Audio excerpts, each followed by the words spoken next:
ನಮಸ್ತೆ ಫ್ರೆಂಡ್ಸ್, ಬನ್ನಿ ಇವತ್ತು ಚಿಕನ್ ಚಾಪ್ಸ್ ಮಾಡ್ತಾ ಇದೀವಿ ನೋಡಿ. ಈ ರೆಸಿಪಿ ಅಂತೂ ಯಾರಿಗೆ ಇಷ್ಟ ಇಲ್ಲ ಹೇಳ್ರಿ, ಎಲ್ಲರಿಗೂ ಇಷ್ಟ ಆಗುತ್ತೆ. ತುಂಬಾ ಚೆನ್ನಾಗಿರುತ್ತೆ. ನೀವು ಒಮ್ಮೆ ಟ್ರೈ ಮಾಡಿ. ನೀವು ತಡೆಯೋಕೆ ವಿಡಿಯೋ ಸ್ಟಾರ್ಟ್ ಮಾಡೋಣ ಬನ್ನಿ. ನೋಡಿ, ಅರ್ಧ kg ಚಿಕನ್ ತೊಗೊಂಡಿದ್ದೀನಿ. ಸ್ವಲ್ಪ ಅರಿಶಿನ ಹಾಕಿ ವಾಶ್ ಮಾಡಿ ಇಟ್ಕೊಂಡಿದ್ದೀನಿ. ನಾನು ಇಲ್ಲಿ ಚಕ್ಕೆ, ಏಲಕ್ಕಿ ಮತ್ತು ಕಡಲೆ ತೊಗೊಂಡಿದ್ದೀನಿ. ಒಂದು ಸ್ಟಾರ್ ಮಗ್ಗಿಂದ ಒಂದು ಹೂವು ತೊಗೊಂಡಿದ್ದೀನಿ. ಆಮೇಲೆ ಮೆಣಸು ತೊಗೊಂಡಿದ್ದೀನಿ, ಬೆಳ್ಳುಳ್ಳಿ, ಹಸಿಶುಂಠಿ, ಹಸಿಮೆಣಸಿಕಾಯಿ, ಕೊತ್ತಂಬರಿ ಸೊಪ್ಪು ಮತ್ತು ಪುದೀನ ಸೊಪ್ಪು, ಟೊಮೊಟೊ 1, ಈರುಳ್ಳಿ 2 ಕಟ್ ಮಾಡಿ ಇಟ್ಕೊಂಡಿದ್ದೀನಿ. ಇಲ್ಲಿ ಸ್ಟವ್ ಹಚ್ಚಿಬಿಟ್ಟು ಒಂದು ಬಾಣಲೆ ಬಿಸಿಟ್ಟಿದ್ದೀನಿ ಈ ಮಸಾಲ ಪದಾರ್ಥ ಹುರ್ಕೊಳ್ಳೋದಕ್ಕೆ. ಇನ್ನೇನು ಬಾಣಲೆ ಕೂಡ ಬಿಸಿಯಾಗಿದೆ ನೋಡಿ. ಮಸಾಲ ಹುರಿದು ಎಣ್ಣೆ ಸೇರಿಸ್ಬಿಟ್ಟು ಮಸಾಲ ಹಾಕ್ತಾಯಿದ್ದೀನಿ. ಈರುಳ್ಳಿ ಮತ್ತು ಹಸಿಶುಂಠಿ, ಬೆಳ್ಳುಳ್ಳಿ ಮತ್ತು ಒಣ ಕೊಬ್ಬರಿ ಕೂಡ ತೊಗೊಂಡಿದ್ದೀನಿ. ಹಸಿಮೆಣಸಿಕಾಯಿ ಹಾಕಿ ಸ್ಟಾರ್ಟಿಂಗು ಇಷ್ಟನ್ನ ಚೆನ್ನಾಗಿ ಹುರ್ಕೋಬೇಕು.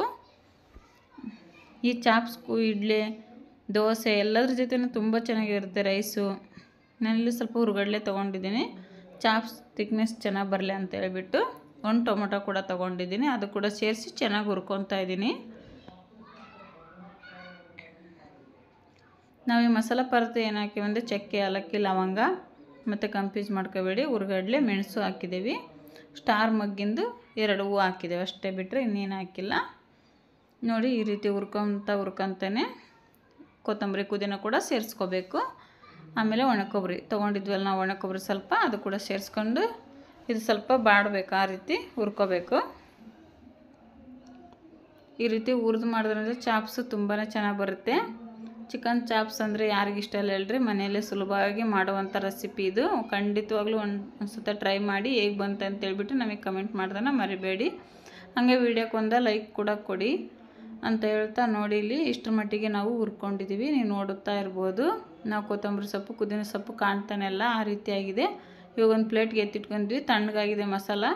ಮಿಕ್ಸಿ ಜಾರಿಗೆ ಸೇರಿಸ್ಕೊಂಡ್ಬಿಟ್ಟು ನೈಸಾಗಿ ರುಬ್ಕೊಂಡ್ವಿ. ರುಬ್ಕೊಂಡ್ಬಿಟ್ಟು ಇಲ್ಲಿ ಸ್ಟವ್ ಹಚ್ಚಿ ಒಂದು ಬಾಣಲೆ ಬಿಸಿ ಇಟ್ಟಿದ್ದೀವಿ. ಬಾಣಲೆ ಬಿಸಿ ಆದಾಗ ಚಿಕನ್ ಚಾಪ್ಸಿಗೆ ಎಷ್ಟು ಬೇಕು ಅಷ್ಟು ಎಣ್ಣೆ ಹಾಕ್ಕೊಂಡ್ಬಿಟ್ಟು, ಎಣ್ಣೆ ಕಾದ ನಂತರ 2 ಈರುಳ್ಳಿನ ಈಗ ಈ ರೀತಿ ಚಿಕ್ಕ ಚಿಕ್ಕದಾಗಿ ಕಟ್ ಮಾಡಿ ಸೇರಿಸ್ಕೊಂಡಿದ್ದೀವಿ. ಈರುಳ್ಳಿ ಸ್ವಲ್ಪ ಫ್ರೈ ಆದ ತಕ್ಷಣ ನಾವು ಚಿಕನ್ ಕೂಡ ಸೇರಿಸ್ಕೊಂಡಿದ್ದೀವಿ. ಚಿಕನ್ನ ಅಷ್ಟೇ ಚೆನ್ನಾಗಿ ಸ್ವಲ್ಪ ಎಣ್ಣೆಯಲ್ಲಿ ಫ್ರೈ ಮಾಡ್ಕೋಬೇಕು.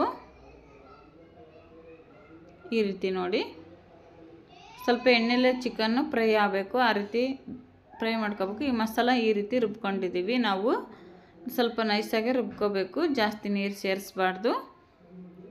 ನೋಡಿ, ಈಗ ಚಿಕನ್ನು ದುಂಡಗೆ ಆಗ್ತಾಯಿದೆ.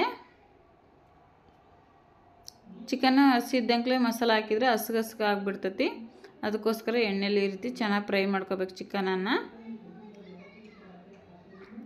ಸ್ವಲ್ಪ ಉಪ್ಪು ರುಚಿ ತಕ್ಕಷ್ಟು ಹಾಕೊಂಡು ಇನ್ನೊಂದ್ಸತಿ ಮಿಕ್ಸ್ ಮಾಡ್ಕೊತಾ ಇದ್ದೀವಿ.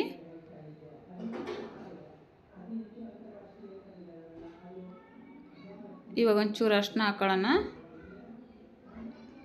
ಅರಿಶಿನ ನಾವು ಚಿಕನ್ ತೊಳೆಬೇಕಾದ್ರೆ ಕೂಡ ಯೂಸ್ ಮಾಡಿದ್ವಿ. ಇವಾಗ ನೋಡ್ಕೊಂಬಿಟ್ಟು ಸ್ವಲ್ಪ ಹಾಕ್ಕೊಂಡಿದ್ದೀವಿ. ನೋಡಿ, ಈ ರೀತಿ ಅರಿಶಿನ ಹಾಕಿದ್ಮೇಲೆ ಅಷ್ಟೇ ಚೆನ್ನಾಗಿ ಮಿಕ್ಸ್ ಮಾಡ್ಕೋಬೇಕು. ಮಿಕ್ಸ್ ಮಾಡ್ಕೊಂಡ್ಮೇಲೆ ಸ್ವಲ್ಪ ಫ್ರೈ ಆದಮೇಲೆ ಚಿಕನ್ನು ನಾವು ರುಬ್ಬಿರೋಂಥ ಮಸಾಲ ಸೇರಿಸ್ಕೊಂಡು, ಮಸಾಲದ ಮಿಕ್ಕಿತ್ತಲ್ಲ ಮಿಕ್ಸಿ ಜಾರಲ್ಲಿ, ಅದಕ್ಕೂ ಕೂಡ ನೀರು ಸೇರಿಸ್ಕೊಂಡು ಹಾಕ್ಕೊಂಡು ಇವಾಗ ಮಿಕ್ಸ್ ಮಾಡ್ಕೊಂಡು ಕುದಿಸ್ಕೊತಾ ಇದ್ದೀವಿ. ನೋಡಿ, ಈ ರೀತಿ ಚೆನ್ನಾಗಿ ಮಿಕ್ಸ್ ಮಾಡ್ಕೋಬೇಕು.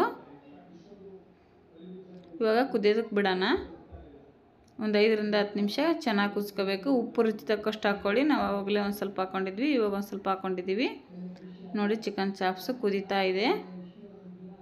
ಸ್ವಲ್ಪ ಕೈ ಆಡ್ತಾ ಇರಿ, ಯಾಕಂದರೆ ನಾವು ಕಡಲೆ ಹಾಕಿರೋದ್ರಿಂದ ತಳ ಹಿಡಿದ್ಬಿಡುತ್ತೆ ಚಿಕನ್ನು. ಅದಕ್ಕೋಸ್ಕರ ಈ ರೀತಿ ಕೈ ಆಡ್ತಾ ಚೆನ್ನಾಗಿ ಕುದಿಸ್ಕೊಳ್ಳಿ. ಚಿಕನ್ ಕೂಡ ಚೆನ್ನಾಗಿ ಬೇಯಬೇಕು. ನೋಡ್ಬೋದು, ಇಲ್ಲಿ ಚಿಕನ್ ಕೂಡ ಚೆನ್ನಾಗಿ ಬೆಂದಿದೆ. ಎಷ್ಟು ಥಿಕ್ನೆಸ್ ಚೆನ್ನಾಗಿ ಬಂದೈತೆ ನೋಡಿ. ಗ್ರೇವಿ ಆ ಥರ ಆಗಿದೆ ಚಾಪ್ಸು. ಇವಾಗ ನಾವು ಇದು ಮುಗೀತಾ ಬಂತು. ಇವಾಗ ಸ್ಟವ್ ಆಫ್ ಮಾಡಿಬಿಟ್ಟು ನಾವು ನಿಮಗೆ ಸರ್ವ್ ಮಾಡಿ ಕೂಡ ತೋರಿಸ್ತೀವಿ. ನೋಡಿ ಎಷ್ಟು ಚೆನ್ನಾಗಿ ಬಂದಿದೆ ಅಂತ ಹೇಳ್ಬಿಟ್ಟು ರೆಸಿಪಿ. ಮನೆಯಲ್ಲೇ ಎಷ್ಟು ಸುಲಭವಾಗಿ ರೆಸಿಪಿ ಮಾಡೋದು ಯಾಕೆ ಮಿಸ್ ಮಾಡ್ಕೊತೀರ? ನೀವು ಒಮ್ಮೆ ಮಾಡಿ ಟ್ರೈ ಮಾಡಿ ಹೇಗಿತ್ತು ಅಂತೇಳಿ ನಮಗೆ ಕಮೆಂಟ್ ಮಾಡಿ. ದೋಸೆ, ಇಡ್ಲಿ, ಚಪಾತಿ, ರೊಟ್ಟಿ, ರೈಸು ಎಲ್ಲರ ಜೊತೆನೂ ತುಂಬ ಚೆನ್ನಾಗಿರುತ್ತೆ ಅಂತ ಹೇಳ್ತಾ, ಇನ್ನೂ ಯಾಕೆ ತಡ, ನಮ್ಮ ಚಾನಲ್ ಸಬ್ಸ್ಕ್ರೈಬ್ ಮಾಡ್ಕೊಂಡು ಸಪೋರ್ಟ್ ಮಾಡಿ. ಈ ವಿಡಿಯೋ ಕೊನೆ ತನಕ ನೋಡೋದಕ್ಕಾಗಿ ಎಲ್ಲರಿಗೂ ಧನ್ಯವಾದಗಳು.